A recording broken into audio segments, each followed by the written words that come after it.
Hello Scorpio, Sun, Moon, Rising and Venus signs. Kamusta kayo? Sana po'y nasa mabuti kayong kalagayan. Welcome back po sa Star Tarot. At kung bago kayo rito, welcome din po kayo. Please subscribe, like, share my videos, and leave me a comment kung nakaresonate kayo. Thank you.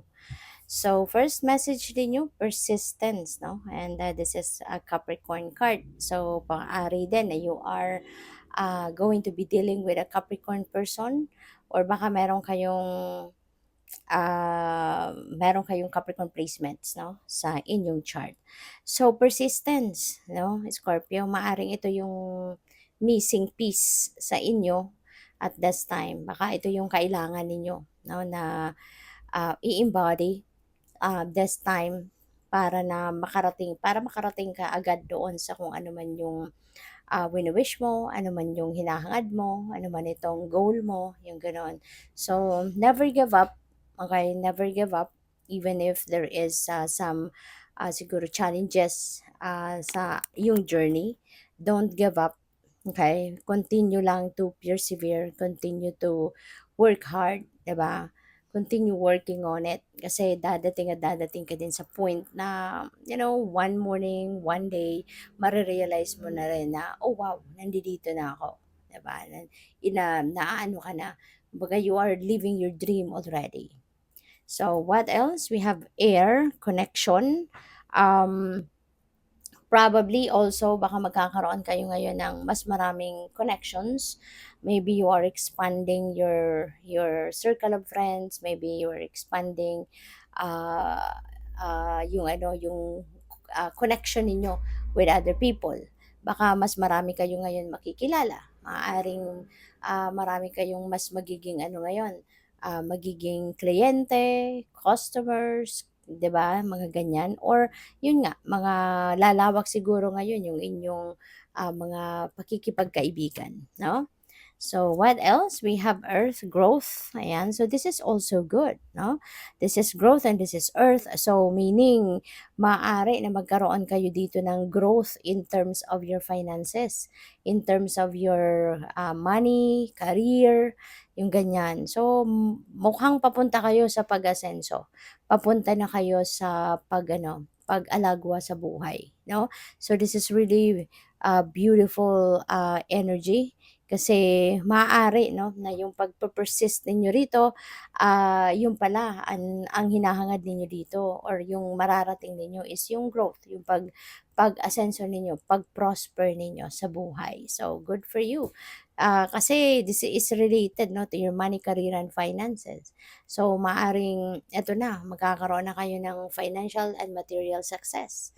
'Di ba? Magkakaroon na kayo ng promotion, magkakaroon na kayo ng pay raise, or kung ano man na talagang na kayo, makakarating na kayo sa mas mataas, 'no, na estado pagdating sa inyong kaperahan.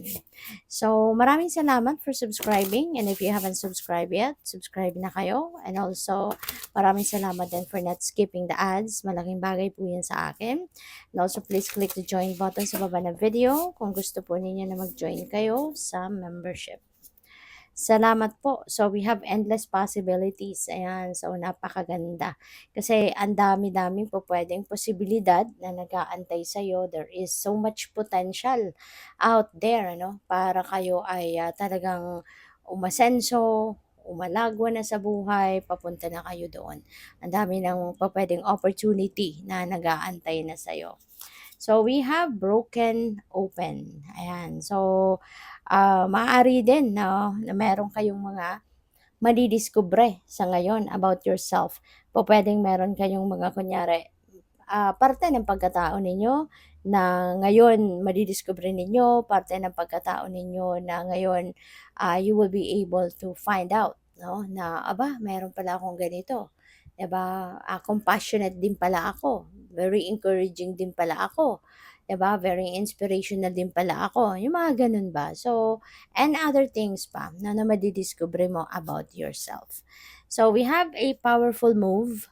So, ang na-pick up ko agad dito, baka meron kayong pag-change ng career path para sa iba sa inyo. Maaring merong magpapalit ng trabaho, magpapalit ng career, no? Talagang siguro from working regular job, baka mag-quit na kayo diyan at magsi-switch kayo into business, no? Baka magbi-business kayo, magiging entrepreneur na kayo, parang gano'n. Or pupuwede rin na relocation, baka ang iba sa inyo dito is going to relocate somewhere. Maaari ng iba sa inyo rito is going to a different country, migrate, puwedeng gano'n or magtatrabaho abroad, 'no, puwedeng gano'n, 'no. So, this is something na talagang pupuwedeng, ah, it's going to be a big challenge para sa inyo but you're going to do it. Maglalakas ng loob kayo na gawin ito. So, even if medyo siguro sa tingin ninyo mahirap, pero, wala na kayong takot, 'no? Wala kayong takot na nararamdaman dito and you're going for it. So, tingnan natin kung ano pa ang ganap.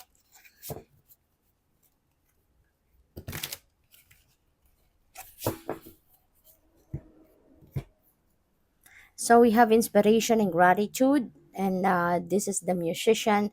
So, baka ang iba sa inyo will be very inspired ngayon, ano, at babalikan ninyo siguro yung musical ninyo, interest, no, yung inclination ninyo towards music. Maaring sa ngayon mabubuhay muli ito. Kasi maaari, no, na in the past, malaki yung role na ginagampanan ng musika sa buhay mo. Pero maaari ngayon nagkaroon kayo ng, for whatever reason, baka nagkaroon kayo ng disconnect sa music. Kaya sometimes talagang or for quite some time hindi ninyo ito naasikaso. As in, yung parang temporarily nakalimutan mo na muna, no, yung musika. Pero ngayon, this is an invitation para sa'yo, no, na muli, ibalik mo yung musika sa buhay mo, 'di ba? At pupuwede kasi na ito din muli yung magpapabuhay ng inyong inspirasyon sa buhay, 'di ba? Ito muli yung magpapangiti sa'yo, ito muli yung magsisilbing inspirasyon mo para magtuloy-tuloy, 'di ba, sa kung ano man ang ginagawa ninyo, yung gano'n. So, what else? We have the faith, accepting help and guidance. Ayan. So, most likely, ang iba sa inyo din, Scorpio, this is a reminder para sa'yo, na be open to accepting help from others. Okay? Kasi yung tulong na to, depende rin sa inyong pangangailangan. But this could be a emotional, pwede rin na physical, pupuwede rin na mental, 'di ba? Depende sa kung ano yung pangangailangan ninyo.